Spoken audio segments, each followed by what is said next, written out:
My father was the head of education, PhD, all that stuff. I go home and ask him, said, why don't we learn about money in school?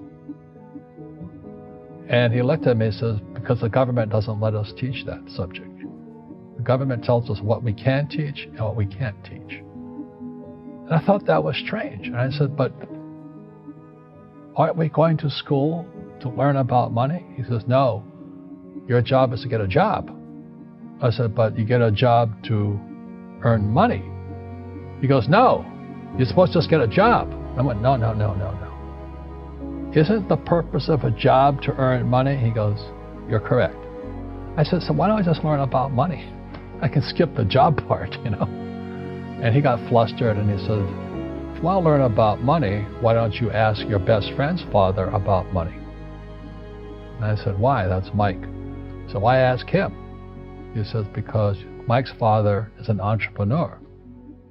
And I said, what are you? He says, I'm an employee. I'm a government employee. I went, oh, what's the difference? He says, the difference is an entrepreneur must know about money, or they're no longer entrepreneurs.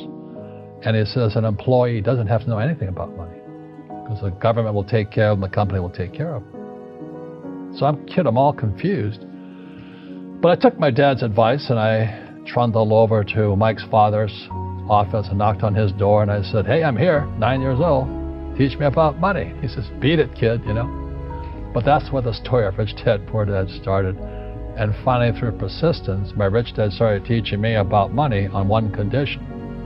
And that condition was he would never pay me. He says, the moment I pay you, you think like an employee.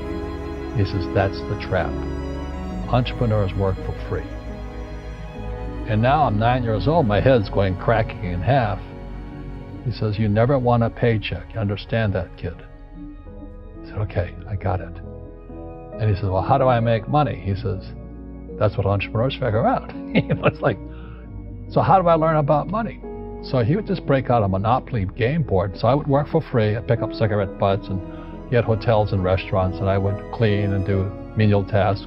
And as I got older, I started getting into office work and marketing and accounting, and I was an apprentice basically, but I always worked for free. And he would teach me about money, but the way he taught me about money was playing Monopoly. And finally one day I got upset. I said, well, when are you going to teach me about money? He says, what do you think we're doing? We're playing Monopoly. He goes, no. What do you think we're doing? We're playing Monopoly. He says, what do you think we're doing? I said, I don't know. I'm teaching you about money. And then that's when, you have one greenhouse. He says, there's many formulas for great success in money. There's thousands of them. But one of the best ones is found in the game of Monopoly. It still is today. 4 greenhouses, 1 red hotel. I said, what? He says, one of the greatest ways to acquire great wealth is playing Monopoly in real life. 4 greenhouses, 1 red hotel. But is that all there is? He goes, that's it. And he says, what do you think I'm doing? And I went, I don't know. So then he took me out and he showed me his greenhouses. And 10 years later, when I was 19, I was now in school in New York, and I come back to Hawaii, and Rich Dad had bought the biggest piece of land smack dab in the middle of Waikiki Beach. And when you go to Waikiki Beach today, you'll see the Hyatt Regency Hotel. That was his hotel. Just like the game of Monopoly. Just like the game of Monopoly. Acquired assets and they became bigger assets. He just kept what's called an assemblage, because that property wasn't that big at the time. So he had to buy out all the small guys. Because Waikiki was a little dirtwater little town. So he'd buy out this shop owner and buy that shop owner. And it took him a while, but he finally assembled this large piece of property. And then he and Hyatt put up this giant hotel. And it just sold for $800 million. So that's how I learned about money.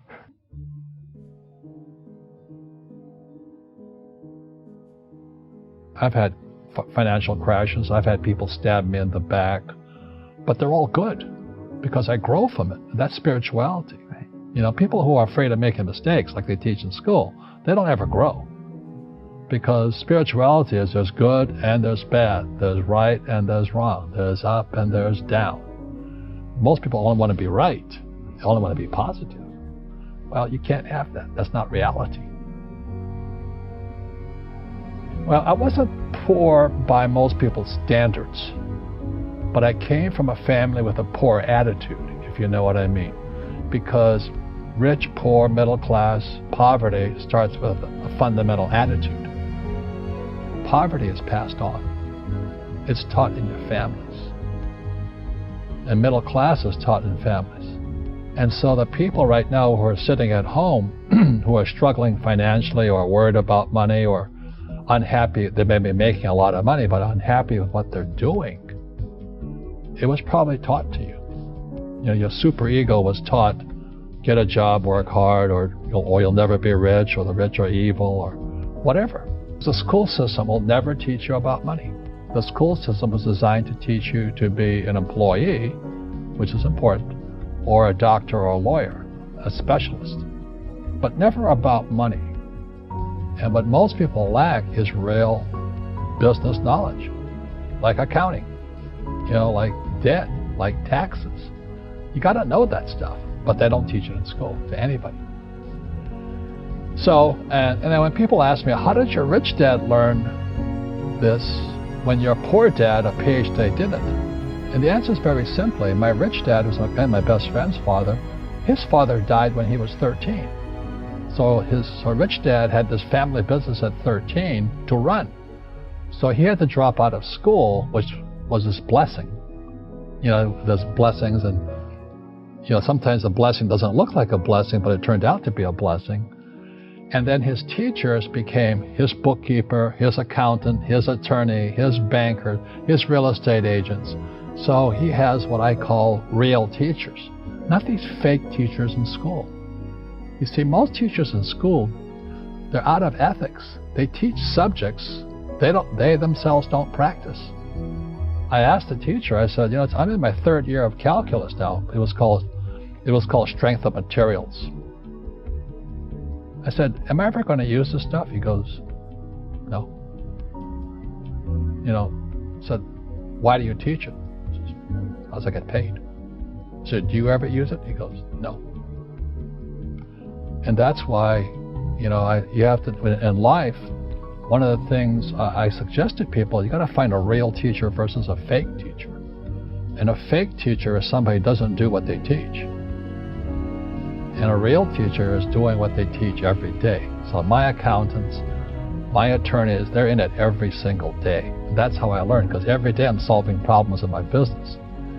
So I have accountants and attorneys and bankers and all these people on speed dial because I'm solving problems with my team. I see you giving this knowledge out, and yeah. Do the rich people cringe and say, don't tell them that, Rob? Yes. Don't tell people what you know. Right. Keep them poor. But, unfortunately, the poor, as was in the Bible, I'm not real religious, the poor will always be amongst us, because it starts up here. Right, it's that fear mentality. It's in their words, and the words become flesh. Again, I'm not really religious. I flunked out of Sunday school also. But when they say I can't afford it or I can't do that, they go down. They become what they say. My PhD daddy says, what do you think I am, made of money? I can't afford that. And my rich dad would say, that's why he's poor.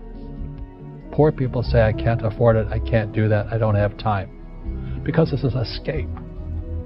It's an escape. You know what I mean? It's easy to say, I can't afford it. And your rich dad used to say what instead of, I can't afford it? How can I afford it? How can I do that? What would it take, or why should I do that? He says a question opens the mind, a statement closes the mind. See, when you say, I can't afford it, your mind shuts down, and you become what you say. Rugby is a team sport, but so is soccer. The rules are different. And other people are golfers. They play by themselves. And so everybody's different. So my game financially is business, number one. Second is real estate. So what I say to young people is, you find your game.